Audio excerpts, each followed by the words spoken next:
Film की शुरुआत में ही हमें एक इंट्रो मिलता है जिससे हमें ये पता चल जाता है कि फिल्म वैम्पायर्स के टॉपिक पर है। हमें बताया जाता है कि सालों पहले वैम्पायर्स और ह्यूमन काइंड के बीच लड़ाई होती रहती थी और फिर दिखाया जाता है कि वैम्पायर्स और ह्यूमंस के दरमियान एक मुआहिदा हुआ, यानी कि कुछ लॉज बनाए गए। इन लॉज के मुताबिक वैम्पायर्स ह्यूमंस को अपनी एग्जिस्टेंस के बारे में नहीं बता सकते थे और वो अपनी विल के बगैर किसी इंसान का खून नहीं पी सकते और वो बिना परमिशन बॉयल हाइट्स में एंटर नहीं हो सकते। ये अब चीज सालों से चली आ रही थी, इसलिए नॉर्मल ह्यूमंस ये बात भूल गए थे कि वैम्पायर्स एग्जिस्ट भी करते हैं। वैम्पायर्स सीक्रेसी में काम करते करते बहुत अमीर हो गए और नॉर्मल लोग इन पे मूवीज ही बनाते रहे। अब इस मूवी की स्टार्टिंग दिखाई जाती है जहाँ हम जे को देखते हैं और उसकी गर्लफ्रेंड मारिया को। ये दोनों आपस में रोमांटिक हो रहे होते हैं तो जे देखता है कि एक लड़का जिसका नाम विक्टर है वो इनकी कार के पीछे था। विक्टर एक वैम्पायर था और हम देखते हैं कि वो बगैर किसी परमिशन के बॉयल हाइट्स में आ जाता है, जबकि वैम्पायर के रूल्स के मुताबिक बॉयल हाइट्स में वो एंटर नहीं हो सकते थे,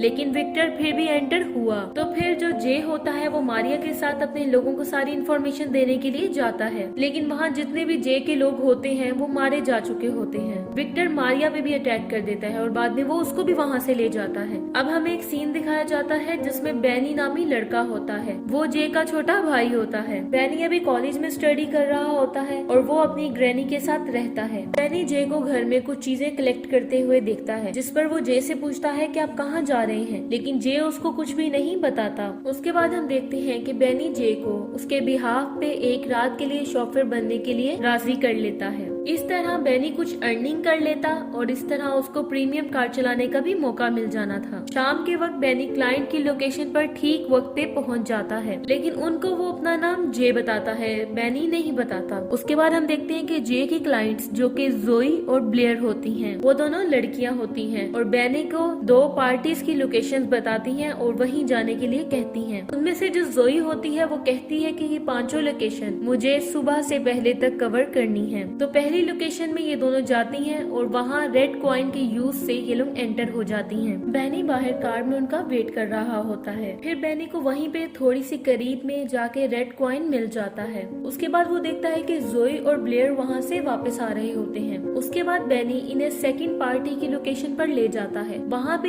भी ये दोनों खुद चली जाते हैं और बैनी को बाहर वेट करने के लिए कह देती हैं। बैनी को इन पे शक होने लग जाता है कि न जाने ये लोग क्या हैं और क्यों ये सब यहाँ पे आई हैं। वो इनके बैग की चेकिंग करने लग जाता है। तो जैसे ही बैनी बैग को खोलता है वो बहुत ज्यादा हैरान हो जाता है और बहुत ज्यादा सरप्राइज हो जाता है, क्योंकि बैग में बहुत ज्यादा पैसे थे और उन पैसों में खून भी लगा हुआ था। वहाँ पे जोई का फोन भी पड़ा था और उसमें वो खोलता है तो देखता है विक्टर का मैसेज आया होता है जो कि जे के बारे में पूछता है। तभी बैनी की कार के पास वहाँ पे पुलिस आ जाती है। तभी बैनी वहाँ से छुप जाता है क्योंकि ये जे की गाड़ी थी और ये जे के लाइसेंस पे चला रहा था। वो उसके साथ होटल में चला जाता है। वहाँ पे रेड कॉइन की मदद से वो एक्सक्लूसिव रूम में चला जाता है। वहाँ रूम में जाके उसे जोई और ब्लेयर मिलती हैं जो कि दो आदमियों का खून पी रही होती हैं। जी हाँ, ये दोनों वैम्पायर्स थी और वो दोनों लड़के डोनर थे और ये लोग उनसे पैसों के लिए उसका खून पी रही थी। अब वहाँ पे बैनी आ जाता है तो ब्लेयर थोड़ा सा घबरा जाती है खून पीते हुए और इस वजह से जिसका खून ब्लेयर पी रही होती है, जिसका नाम मैक्स होता है, वो मारा जाता है। डैनियल इन दोनों लड़कियों को धमकी देता है कि वैम्पायर्स इंसानों को नहीं मार सकते। इस वजह से जोई जो होती है वो डैनियल का ज्यादा खून पी लेती है। इस तरह डैनियल भी मर जाता है। बैनी बहुत ज्यादा डर जाता है और वहाँ से भागने लग जाता है। अगर हम रूल्स पे फोकस करें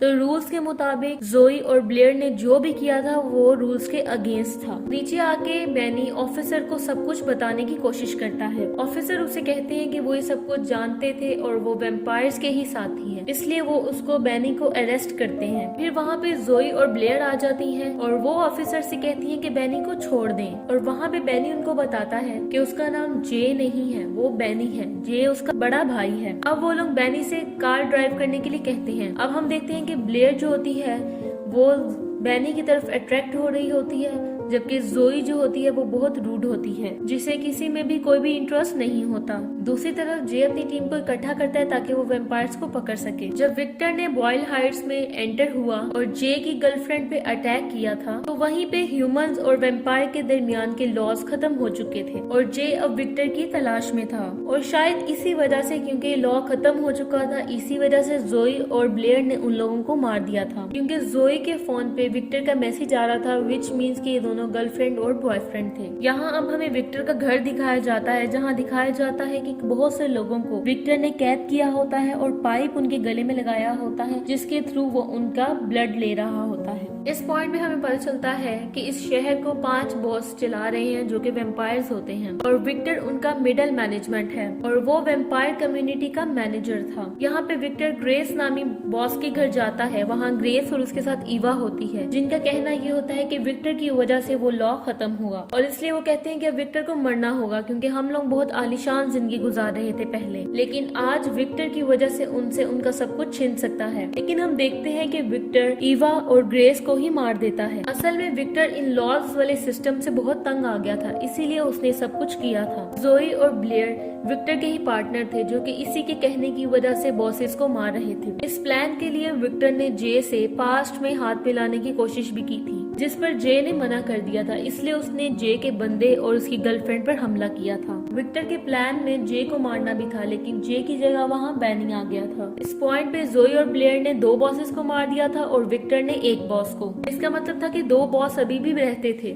एक मरते हुए बॉस के घर जे पहुंच जाता है। अब जोई और ब्लेयर बैनी को एक 4 जगह पर बॉस को मारने के लिए ले जाते हैं, लेकिन वहाँ पे बैनी की हालत कुछ अजीब सी होती है क्योंकि उसने ब्लेयर के साथ स्मोकिंग की होती है। क्लब के बाहर बैनी देखता है कि उसको वहाँ उसके क्लासमेट्स भी मिल जाते हैं। उसके क्लासमेट्स उसका मजाक उड़ाते हैं। तभी ब्लेयर जो होती है वो बैनी को किस कर लेती है ताकि वो उनको दिखा सके कि वो शॉफियर नहीं है बल्कि इनके साथ है। अब उस क्लब के अंदर जोई और ब्लेयर बिग लॉ को ढूंढने की कोशिश करते हैं, लेकिन कमरे में उन्हें नाइट लियंस के बंदे घेर लेते हैं। नाइट लियंस एक ऐसे लोग थे जो वेम्पायर्स को कई सालों से हर्ट करते थे, एंशिएंट वेपन्स यूज करते थे और उन्होंने बिग लॉ को मार डाला था क्योंकि उनके दरमियान लॉ खत्म हो चुका था। इससे पहले कि वो लोग जोई और ब्लेयर को मार देते, बैनी नशे की हालत में उन पर अटैक कर देता है और इसी का फायदा उठाते हुए जोई और ब्लेयर नाइट लियंस के बंदों को मार देते हैं। वो लोग वहाँ से निकलने लगते हैं, लेकिन इतने में जे और उसके बंदे वहाँ पहुँच जाते हैं, जो लोग बैनी को यहाँ पे देख लेते हैं। जे बैनी के पास जाने की कोशिश करता है, लेकिन एक दूसरा वेम्पायर उसका रास्ता रोक लेता है। ऐसे में जे जो होता है वो उस वेम्पायर को सारे क्लब के सामने मार देता है और ये न्यूज सबके लिए बहुत शॉकिंग होती है। चारों तरफ बहुत अफरा तफरी मच जाती है और जोई और ब्लेयर पे अटैक होने लग जाता है, लेकिन बैनी वहाँ से ड्राइव करके इन दोनों को वहाँ से भगा के ले जाता है। बैनी इनको अपने घर ले जाता है जहाँ ब्लेयर और बैनी काइंड ऑफ बॉन्ड करते हैं अपने बीच। वहाँ पे जोई विक्टर के साथ अपना नेक्स्ट मूव प्लान कर रही होती है क्योंकि अब ये लास्ट बॉस बचा था जिसे मारना बाकी था, लेकिन हम देखते हैं कि ब्लेयर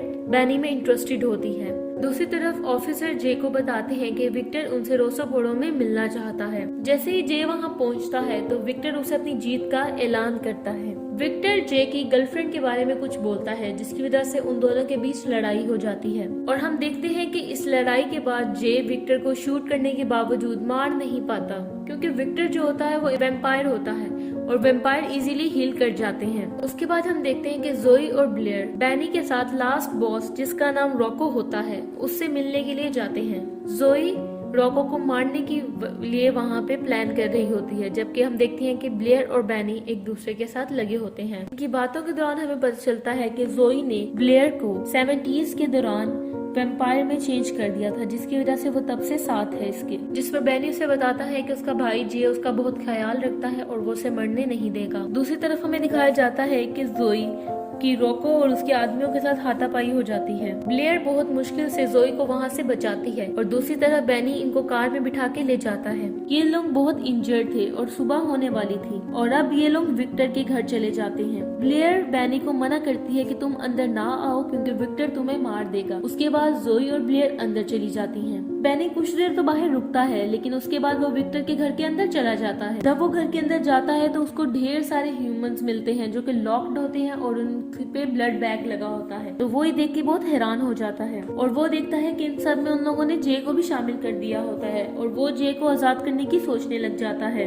इतने में वहाँ पे विक्टर आ जाता है और बैनी को अपने साथ ले जाता है। यहाँ हमें दिखाया जाता है कि जोई और विक्टर बेनी को मारना चाहते थे, लेकिन ब्लेयर ऐसा नहीं चाहती थी। ब्लेयर इन सबको छोड़ के जाने का कहती है। इतने में हम देखते हैं कि जोई ब्लेयर को ही स्टैप कर देती है। इससे पहले कि विक्टर बेनी को मारता, बेनी अपनी रिमोट की से कार को स्टार्ट कर देता है, जिसके एक्सीलेटर पे वो पहले ही पत्थर रख चुका था। ये कार दौड़ते हुए अंदर आ जाती है और घर में हर तरफ सनलाइट हो जाती है। उस सनलाइट में जोई तो मारी जाती है, लेकिन विक्टर जो होता है वो अंधेरे वाली साइड पे छुप जाता है। उसके बाद दिखाया जाता है कि बेनी जे को बचाने के लिए अंधेरे वाली साइड पे चला जाता है। वहाँ पे विक्टर उसे पकड़ लेता है और उसको मारने ही लगता है कि वहाँ पे ब्लेयर होती है और वो विक्टर को स्टैप कर देती है। उससे पहले कि विक्टर कुछ करता, जे विक्टर को सनलाइट की तरफ कर देता है और इस तरह हम देखते हैं कि विक्टर भी वहाँ पे मर जाता है। अब हमें दिखाया जाता है कि जे बच जाता है और दूसरी तरफ ब्लेयर और बेनी भी बच जाते हैं। अब ये दोनों किस करते हैं और ब्लेयर बेनी को अपना खून पिलाती है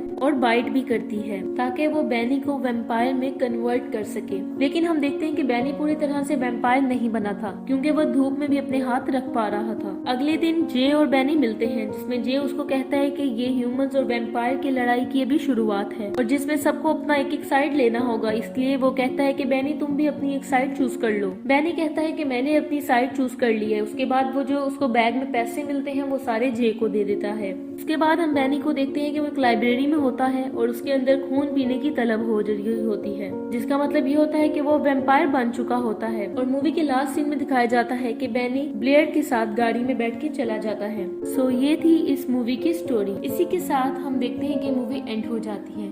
thank you so much for watching.